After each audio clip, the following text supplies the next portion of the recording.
Next 5 years లో I mean 2029 వరకు software jobs ఉంటాయా పోతాయా?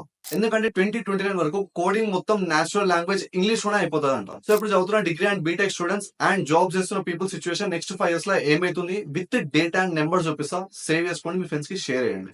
నెక్స్ట్ 5 years లో 10 million అంటే 1 crore సాఫ్ట్వేర్ జాబ్స్ రాబోతున్నాయి. సో మీ అందరికి తెలుసు రీసెంట్ గా డెవిన్ అని ఒక AI టూల్ వచ్చింది. ఫ్యూచర్ ఇట్లాంటి చాలా టూల్స్ వస్తాయి ఎక్కడైతే మొత్తం ఆటోమేషన్ నడుస్తుంది. బట్ డెవిన్ లాంటి స్ట్రాంగెస్ట్ AI టూల్స్ కి కూడా ఒక ప్రాపర్ ప్రోగ్రామర్ కావాలి అసిస్ట్ చేయడానికి. సో మరి నెక్స్ట్ 10 million సాఫ్ట్వేర్ జాబ్స్ ఎక్కడ వస్తాయంటే ఇప్పుడు మీ స్క్రీన్ మీద కనిపిస్తున్న ఫీల్డ్స్ లో సాఫ్ట్వేర్ జాబ్స్ అన్ని ఈ ఫీల్డ్స్ లో వస్తాయి. బట్ నువ్వు ఎవ్రీడే కాలేజ్ పోయి జస్ట్ కాలేజ్ అయితే చెప్తారో C++, జావా, పైథాన్ ఇవి నేర్చుకుంటా అంటే సారీ బై యూఆర్ అవుట్. ఎందుకంటే మీరు చూసుకుంటే every year 36,000 people pass out అవుతారు అండ్ అందుకే ఓన్లీ 1.2% పీపుల్ ప్రాపర్ కోడింగ్ వెళ్తారంట. మిగతా వాళ్ళు బేసిక్ కంపైల్ అయ్యే కోడ్ కూడా రాలేరంట.